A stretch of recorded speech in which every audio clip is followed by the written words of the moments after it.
Here we go to Puzzle World.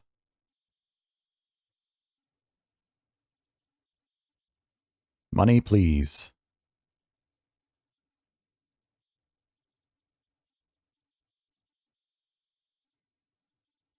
I didn't do that, and you're not my employee. Okay, moving on. So Puzzle World is basically just a bunch of puzzles back and forth between time.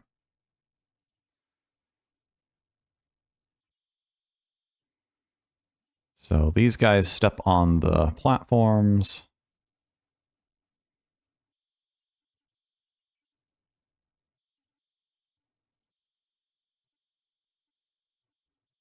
If only I could read. I feel ya.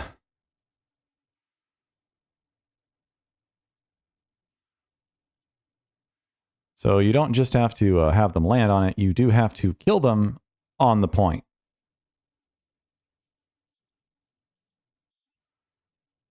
My past self in this video here was not quick at picking this up again.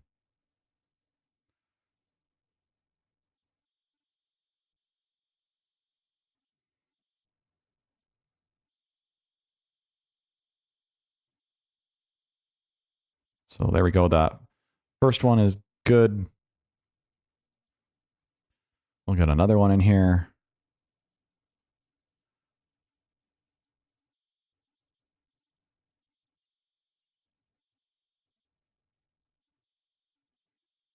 And you don't want to crush them because then they'll like revive, basically.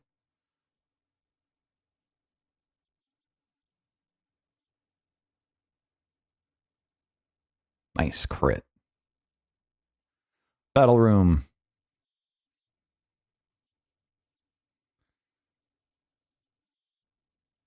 I did struggle in this room for some reason. I think it's just because there's just so much going on after a while. A lot of aerial denial with the spores. But when the monkeys throw things, they empower whatever they throw. So it's good to actually take out the monkeys.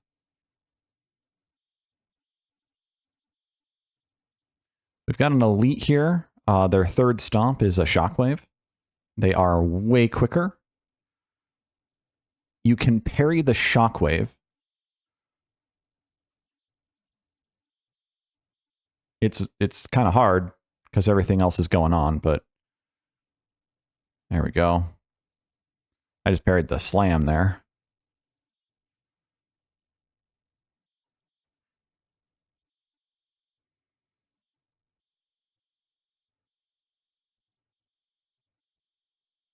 Too much stuff. Drink. Ah, there we go.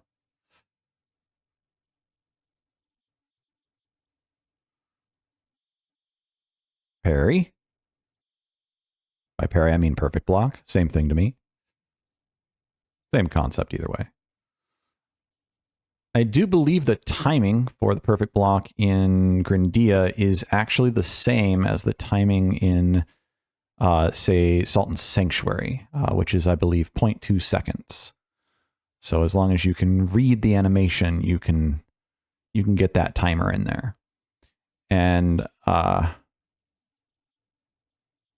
correct me if I'm wrong in the comments, but anyways, there is a talent that can give you quite a bit of extra block timer, parry timer, which can be very helpful, especially as the game gets faster as you move through the game, or if you're just struggling.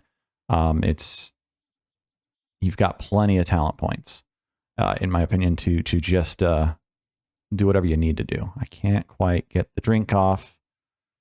Can't quite get the drink off. Go away. There we go. Oh, hey, I leveled up. Beautiful. Full health. Who needs a drink when you get full health off of a level up?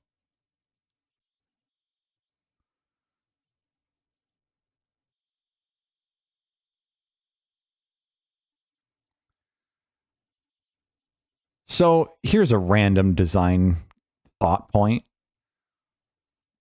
A lot of games, and this goes back forever at this point, basically, a lot of games, when you level up, you get full health. But in a lot of games, you can level up in the middle of a boss fight. You can level up in the middle of a battle room. The question is, should that be a thing? Does it fit every game that it's in? I know it felt really good in Diablo 1.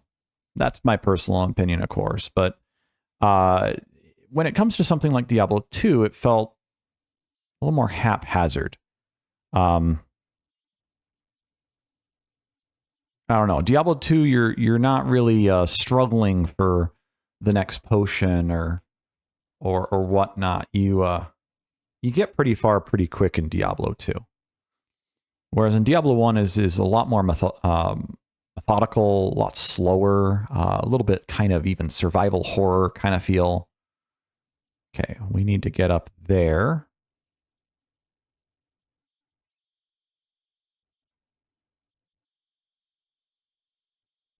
Hammocks. Okay. So in this room, ignoring the text here, we just need to be able to travel back in time, back and forth between these mirrors. There's 2 mirrors in each timeline, and I'm not exactly sure where the positioning on some of this actually is. Bad reference to 3D space here and the 2D design.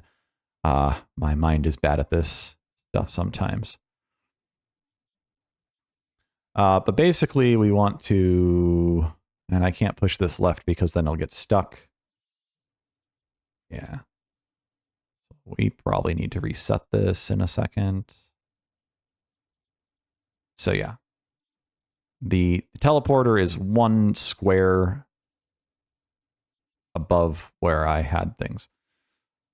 So anyways, we will do this in the past, which will allow us to teleport into the future, which tells me exactly where we need to go in the future. Yeah, we definitely need to reset this. If I can walk around here. Anyways, as I figure out this puzzle, yeah, leveling up. It's a great bonus in a lot of games, and maybe there's no problem with it, but it's just one of those things that I've always kind of questioned. Should it be something you get in the middle of a boss fight? Is it that important of a mechanic?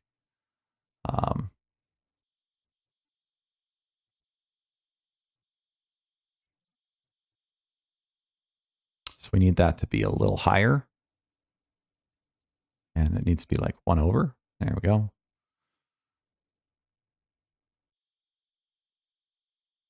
And that needs to be 1 lower. And we're done. We're good here. We'll get this.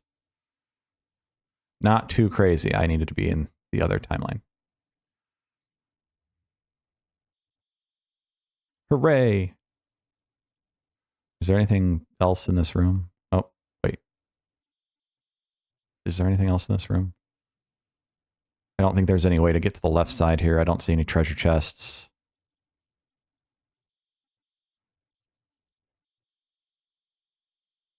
So that's another mentality.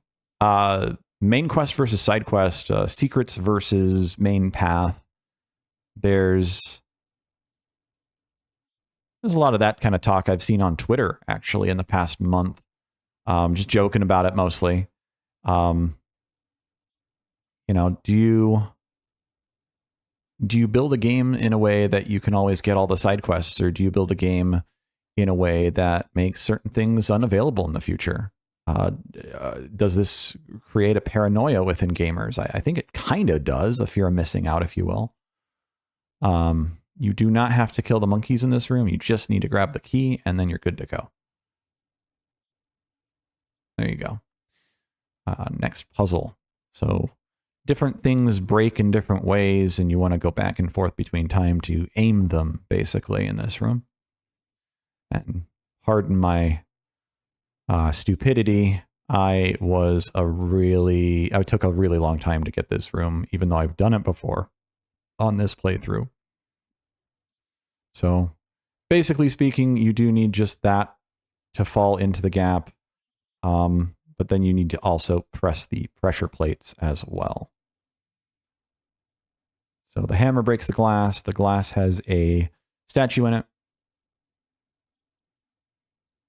Stuff like that.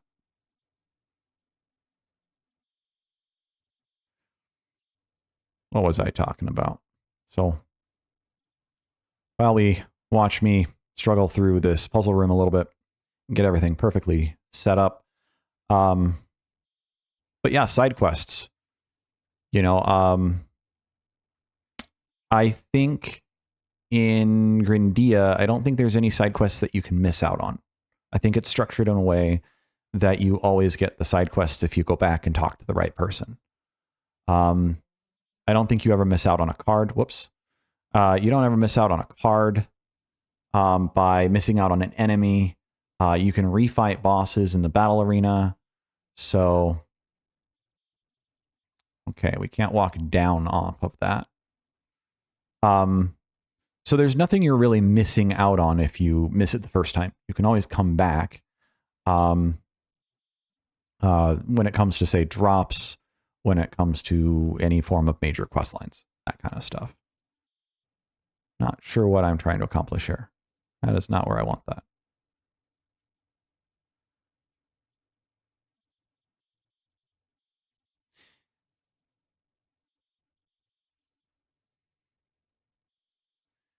And even in Dark Souls, there's quite a few things that you can miss out on. But there's a lot of, so to say, recovery mechanics in some of the story. Recovery is probably the wrong word. Some things are definitely lost forever. But there's some interesting interactions between stuff. So like the favor and protection ring would be a great example of this being able to be recovered. So if you've never played Dark Souls, this is a Dark Souls spoiler, I guess. The game's a bit old now. But there's a guy, I believe his name is Lothric or something, and he's in a cage and you free him, and if you don't free him, he eventually gets out anyways. But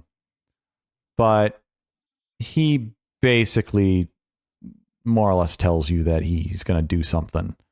And if you pick up on this or you learn it elsewise from messages on the ground or the wiki, what he does is he, hey, we got it. There it is.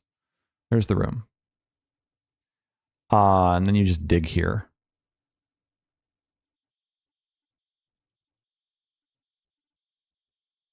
Nothing big. Anyways. And then we'll just teleport home to talk to Tessin.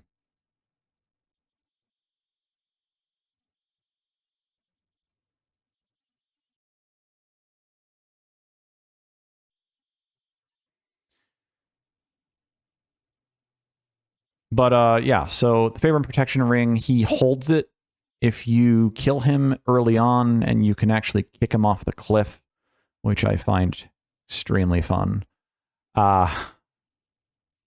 You can also just like battle it out with him if you really you mess that up or you wanna do it. But he will eventually kill the Firekeeper at Firelink Shrine, and you can fight him later with the Red Eye Orb, of course, where he has some comrades with him, and you know, it's a bit tougher of a fight than just kick him over the ledge. But if you kill him, then you still get the favor and protection ring. You also get the Firekeeper's keeper's soul back, and I believe she's no longer mute if you go that route. So there's some interesting interactions there, but the ring itself, favor and protection ring, is so strong. I think that the developers just wanted to make sure that you couldn't get stuck without it, like that you'd always have a way back to it if you wanted it somehow. And I don't have any resource or quotation for that, but there's definitely some variations on not locking the player out of a side quest and then the fear of missing out on everything. However, you know, there's all sorts of other stuff where killing a certain NPC means that you can't use the shrine. You can kill a bunch of the Firekeepers in Dark Souls 1, and then you're just out of luck for those bonfires. So, but you do get the soul. So, it's just a question, especially with like kind of more action RPGs or general RPGs, however you want to call it. The idea, like, let's say Final Fantasy, and I'm a little older and I haven't played the newer Final Fantasies, so we're gonna cite like Final Fantasy X. I replayed Final Fantasy X 8 years ago, something like that. Brought back a lot of nostalgia, to say the least. But man, some of that dialogue is atrocious, and funny, but atrocious. See, there you go. I can parry the. Let's see if I can do it again. Nope, crushed my shield. You can parry the shockwave though. You're talking to everyone. You're breaking into people's homes, whatever it may be in a video game. You're breaking pots as Link. You're ransacking people's apartment in Elder Scrolls, or not apartment, house in Elder Scrolls. And, just all sorts of stuff. You're looking through people's diaries. I don't know. There's a certain part of me that feels like this is, some of this is just weird. But in the sense of game design, though, there's definitely a question of when do you allow the player to go back? I think it's Final Fantasy VII that has a tunnel where if you choose the wrong direction, and technically it's the right direction, you finish out a quest line. And I believe there might even be a timer at that point in the game. So it does pressure you into choosing the direction that will get you out.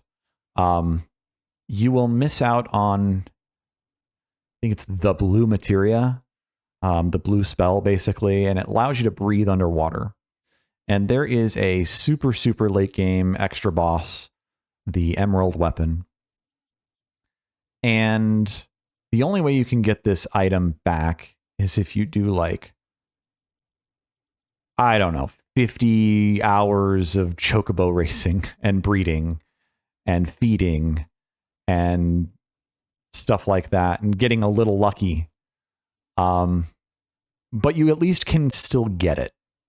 So you miss out on the tunnel, and you can still get it later on. So there's definitely always a question of how much should a designer lock you out of if you take the wrong turn, or if you don't check that desk drawer. But Grindea does, in my opinion, it does a pretty good job of making basically everything available. Okay, my last video and a half has had some issues with sound. I have since fixed those. We are now capturing the game sounds again, as well as the music. So I hope you enjoy that difference. Now the next room here, behind the scenes, I have been struggling with this room as I am now playing on the new expert difficulty here. So expert makes it so that your potion and your barrier are much, much weaker. I think they're half as strong. So this is new. There's also a new chill mode. So you can play the game really, really easy. So you don't have to worry so much about the combat and being good. You can experience and explore the story and the world instead as your focus. Or maybe just for the first playthrough. However you want to do that. So as I have been challenged with this next room, it is somewhat difficult. One of the things I am going to be doing is respecking. So I'm not using this ability. So we are going to refund all. And I am not really using this either. I don't have the money to refund all on that, apparently. So what we'll do is we will go to town. We will sell things. Let's see what we got for selling.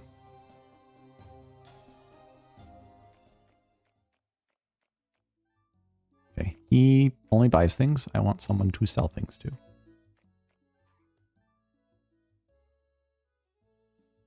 Okay, we've got some specialty items here.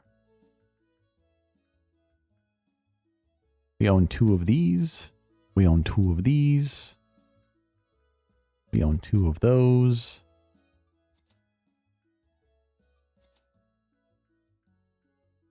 Pretty easy decision. If I've got 2 of them, might as well sell them.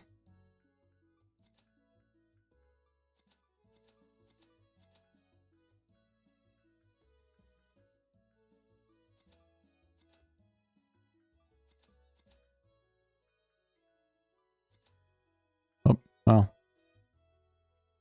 That's the old one, so I don't need that anymore. That's the lower level one.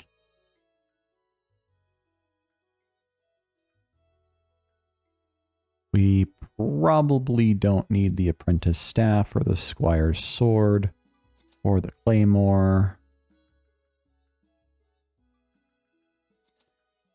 or these dandelions.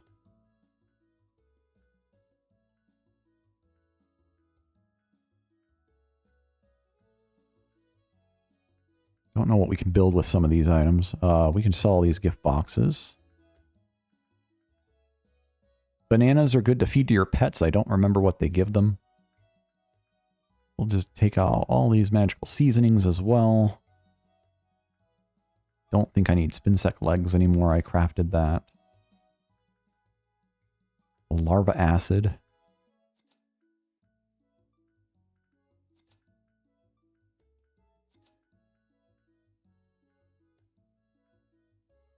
Cave moss. Here we go. Okay.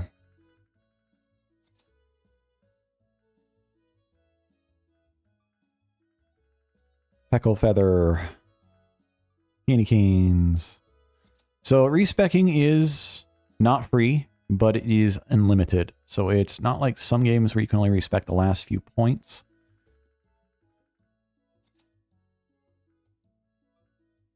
You can respec everything, which is nice.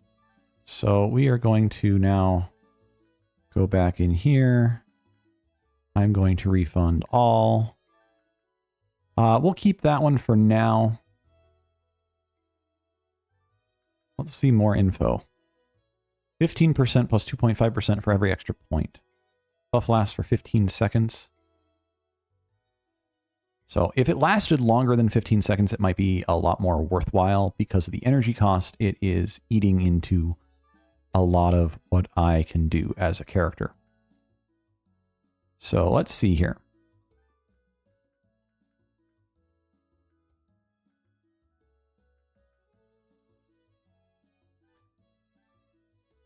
We do not have gold points here. So I am going to refund 4 gold points there. And we've got a new charge unlocked. So we've now got the gold charge dealing massive damage and interrupting anything that's not completely uninterruptible. It does cost more energy, but this is the attack I've been using and I've been meaning to.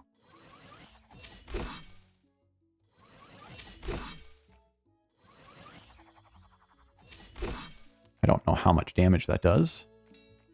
There might be a dummy somewhere. Here we go. Let's see if this works. Oh, but it doesn't give me numbers. It just shakes. Okay. So then the next thing I'm going to do... Let's go back here. I showed this in another video, but there is a guy that can take your silver points and transmute them. He does a little dance with some colored maracas and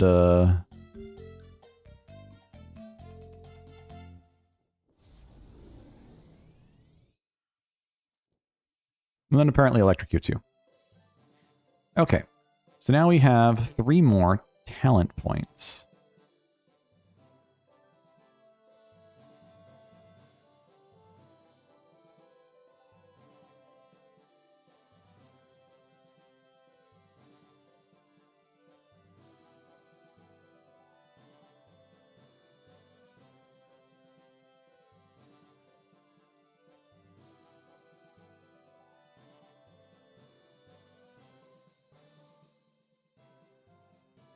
So this could be good if we went really heavy into riposting or blocking.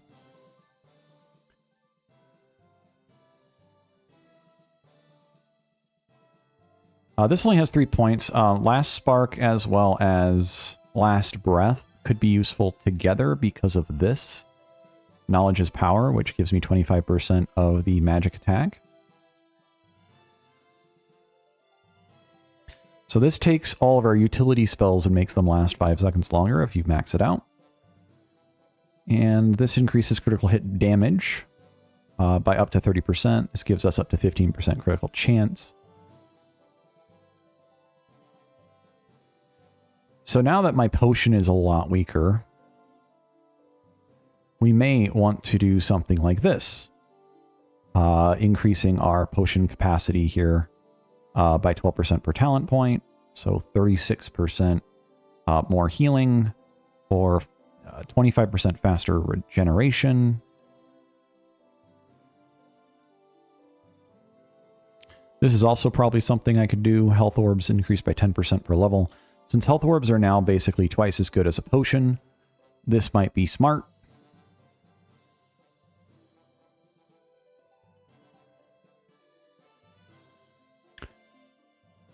So every so many points of defense allows us to do stuff.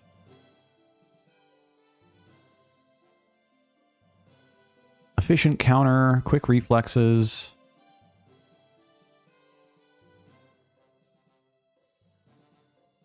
So let's see here. I am going to leave that at 9% because 9% is decent.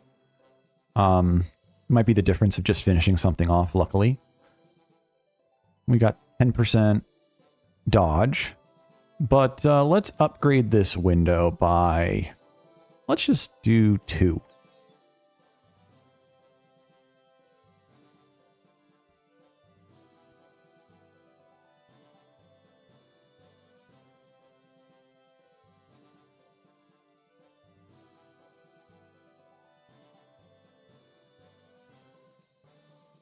Increase resistance, be knocked out of kills charges.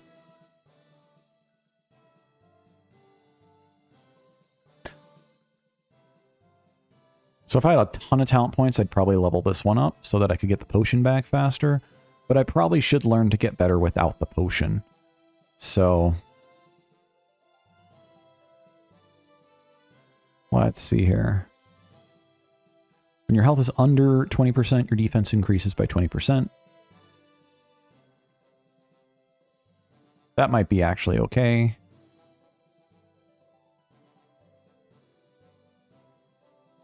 I'm going to take this, start working on that.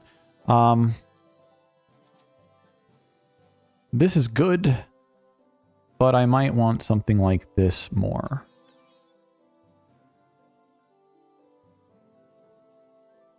And we'll take a point into that. We don't have a lot of defense, so not amazing here. I'm going to keep this because just being able to lucky dodge is huge. And we do still have 2 skill points up here. I will just leave them as they are. I can't afford to transfer.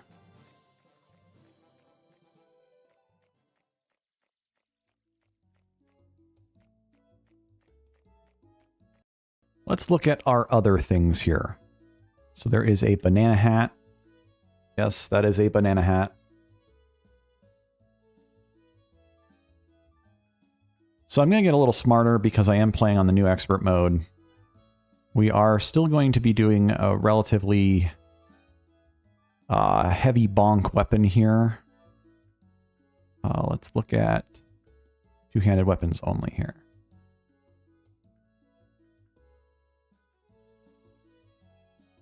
So this weapon might be a little bit better than what I'm wearing. -5 attack for +13 attack speed. It's actually not 13 attack speed. It's just the fact that Summer's Smite is 8 negative. So it's really -5 attack damage for +5 attack speed. I'm not sure how much of a difference that makes. 333 versus 339. So while I would love to hit things really hard and really well, this may be too much of a liability at the moment. I am just going to go with the axe for a little less damage. We're talking not even 2% damage loss here. 6 damage out of 333 damage. So, our critical chance is basically non-existent. Our magic damage is not really all that high either, and our defense is not very good either. Our shield is fine, but we can barely use it in that room, which I will show in just a second.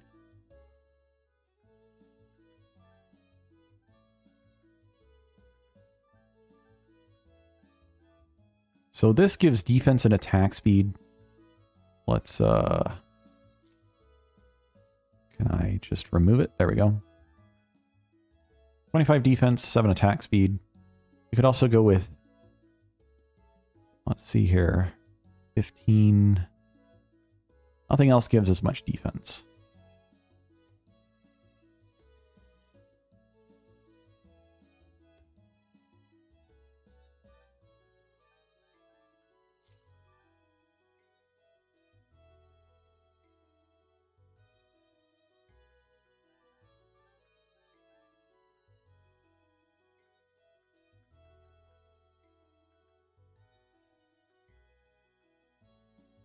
So the Mushroom Shield is extremely durable. Your enemies may freeze when you perfect guard. So this might be better.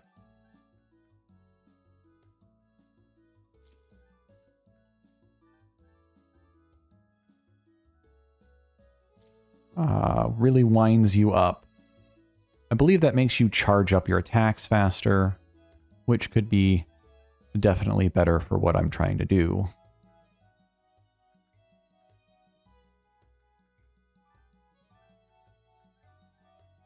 We do have some more defensive abilities on our helmet options, but they all lose 20 attack. And while that's not much, it's not nothing.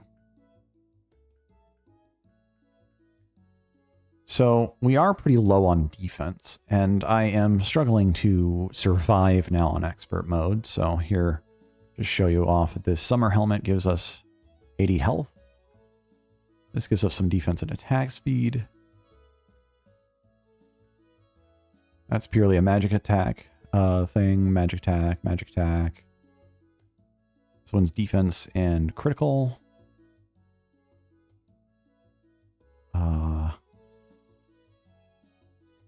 That seems to be the same amount of attack damage, but gives us a special effect. We haven't lost damage. Oh boy. I assume that just does damage around us. Okay. Well, let's see if we can sell some more stuff.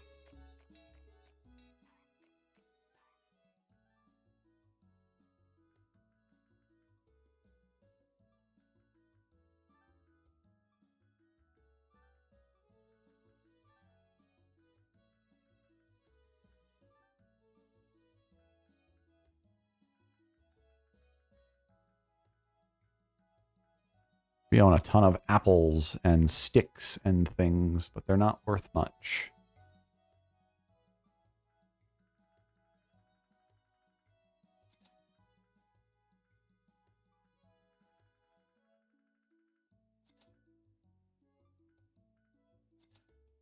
If you do push up, it will do it by 10. So that is a little bit more helpful.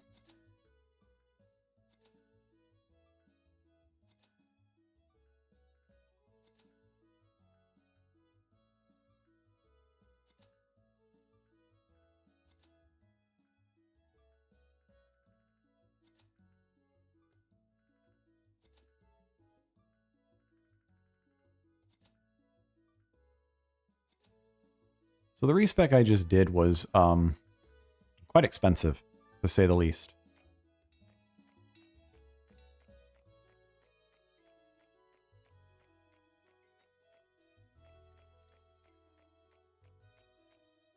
and using the transmuter is also quite expensive.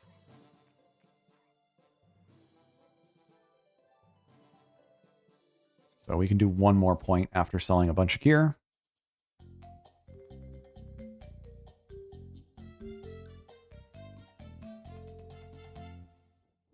Hey, if you're not dancing to that while he's playing that music, I don't know what you're doing. It's too fun. We do have another talent point now.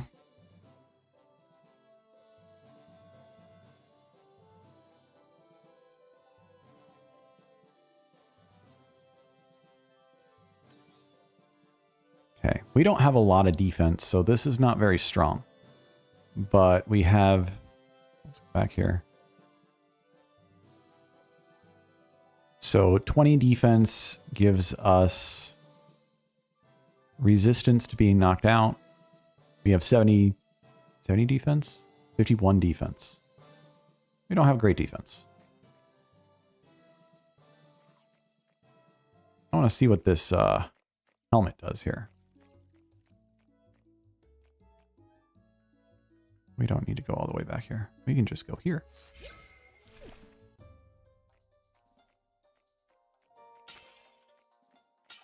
Okay, so breaks that. It does a minor amount of damage.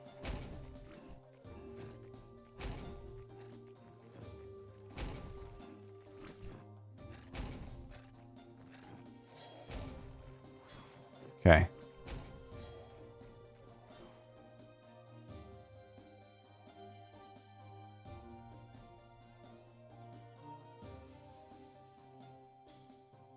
So we'd lose a little attack speed for the defense. I'm going to go back to the pumpkin mask. I think it's just worth it.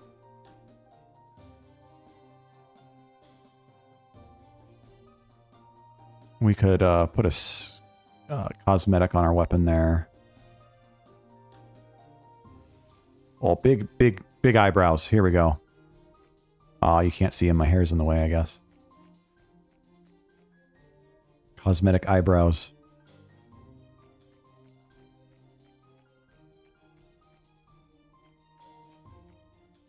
Okay, we're going to try this again after respecking.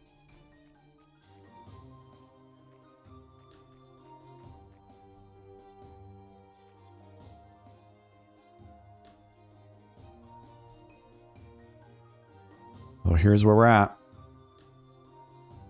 Nothing too fancy, nothing too different. There's a slightly faster weapon. We did break this out in one attempt.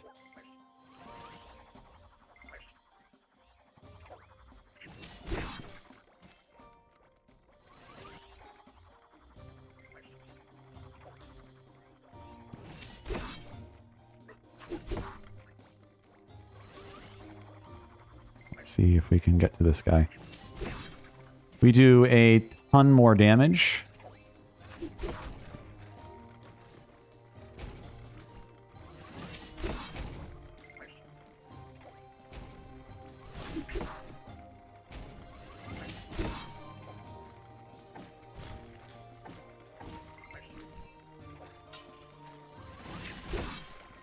Yeah, a ton more damage there. Let's use our shield here.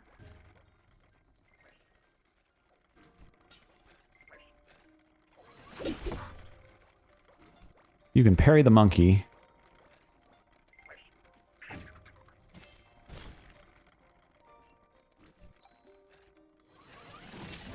Boom. Ow. You can parry that guy.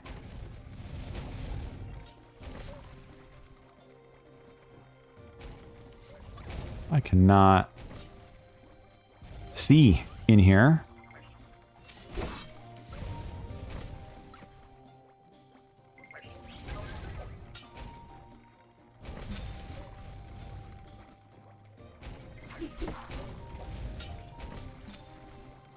There we go.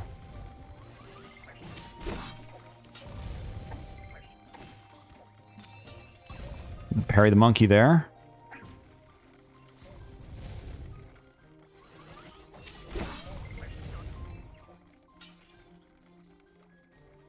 You missed, monkey. You missed.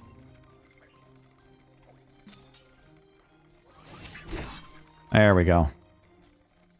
Now we will deal with some new stuff here.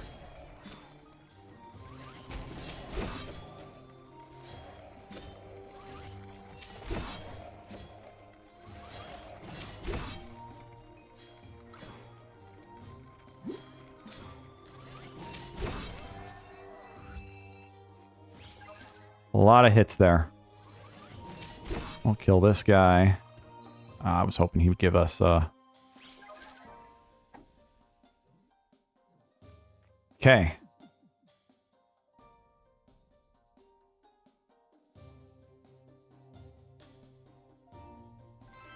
We now have Shiru.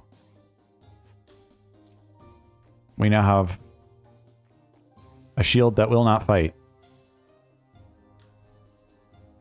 We'll go back to the cogs here.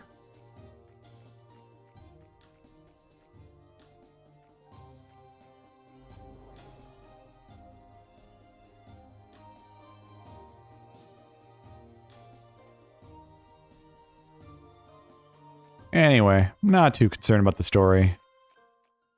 There's a lot of stuff going on here.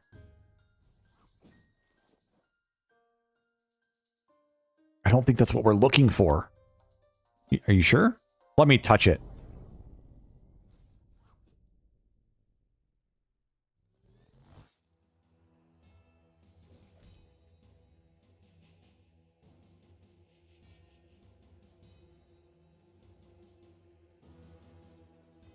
So this is kind of an important scene.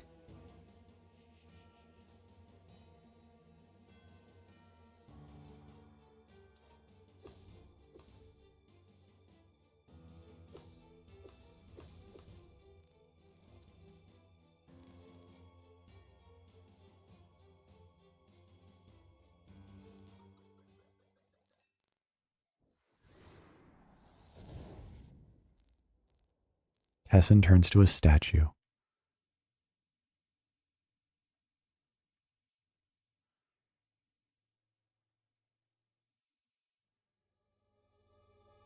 Heroes of time, protect us.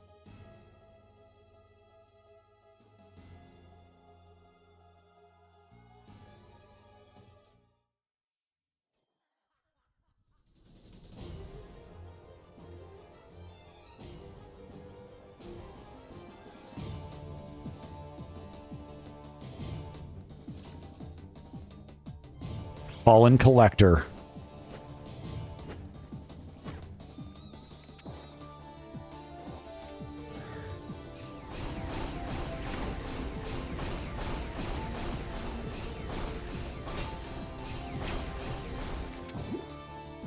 Don't remember how to fight this. You just survive.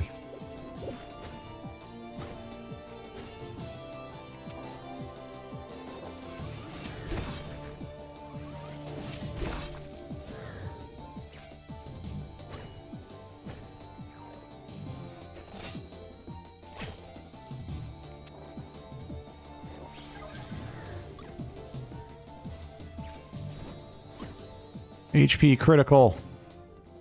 I can't do this. It's too much.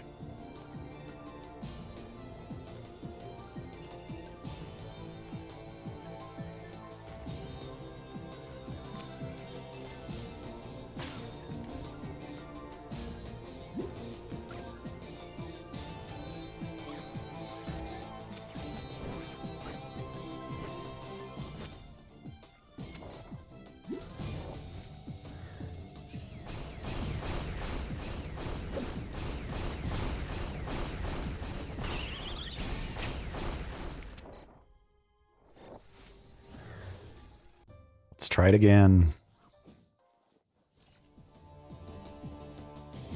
Janla, the Fallen Collector. This is really just a waiting game.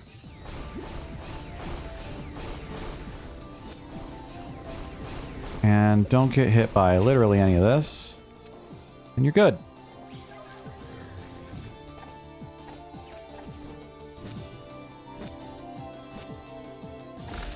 Perfect block is going to come in very handy here.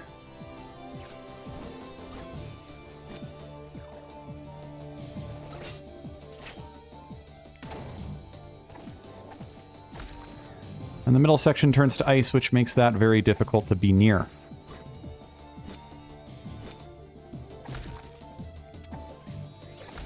Here comes the hard part, in my opinion.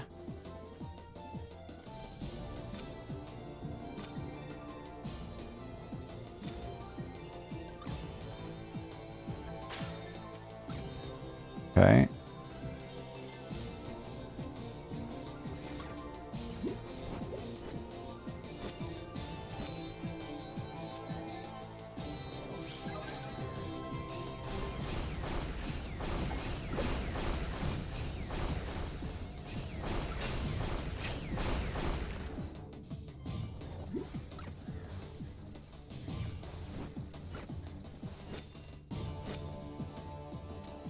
Good stuff.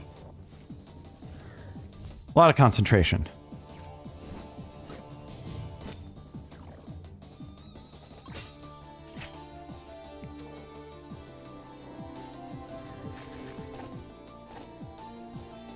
Please, please, please. Ah. Not like this. Yeah. Same.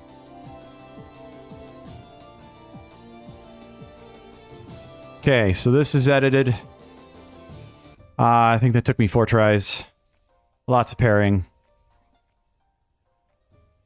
We're back in another timeline. Zamla had all of his artifacts taken from him.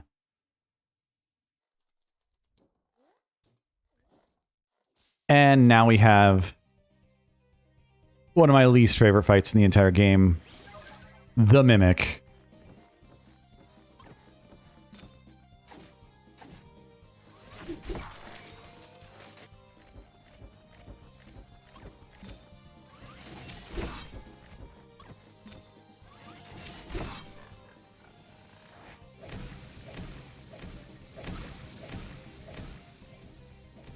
We're gonna be jumping in time here a little bit.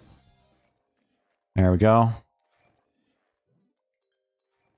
So, topping off here. Resetting this. We're just gonna wait a second here. And then we will do this. Elder Mimic. Sure isn't getting easier.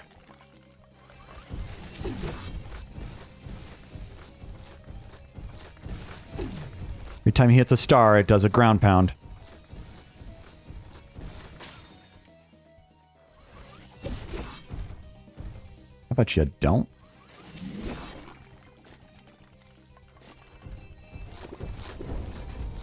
Now we got bombs, too.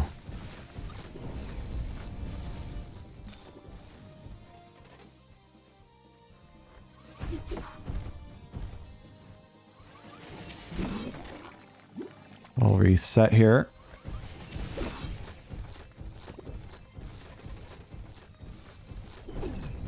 So. I think that was a time slow effect. I'm not positive, though. So not too bad. Just get out of his way. Yeah, that's definitely a time slow thing.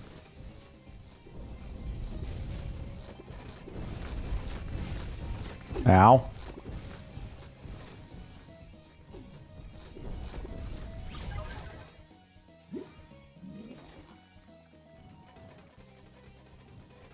We're about to transform into another timeline.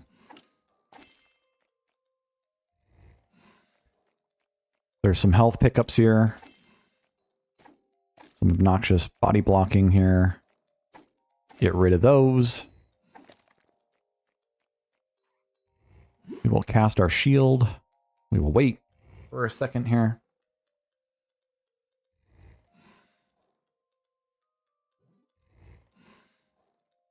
Okay, it's going to be a while. So I'm just going to pick one of these up. I'm going to leave the other one on the ground. Ancient Mimic. Can't get older than this, right? Oh, I think it can.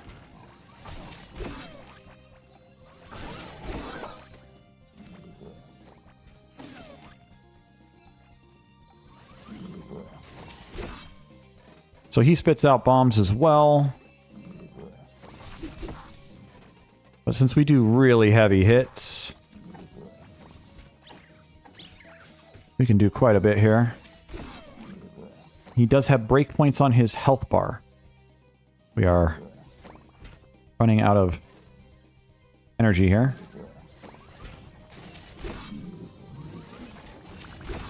So we hit a breakpoint on his health bar.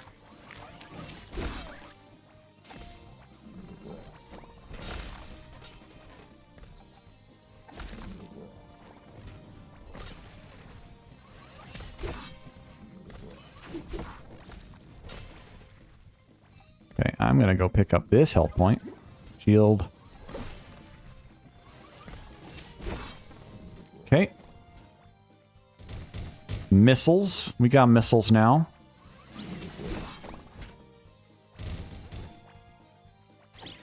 Definitely try to clear everything, in my opinion, before going to the next phase. We can do a lot of damage here. I don't have the energy to keep going, though.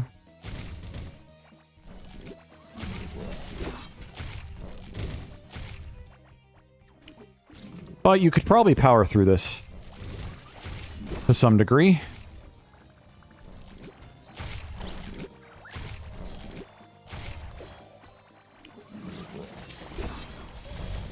I don't have the capacity to move at all.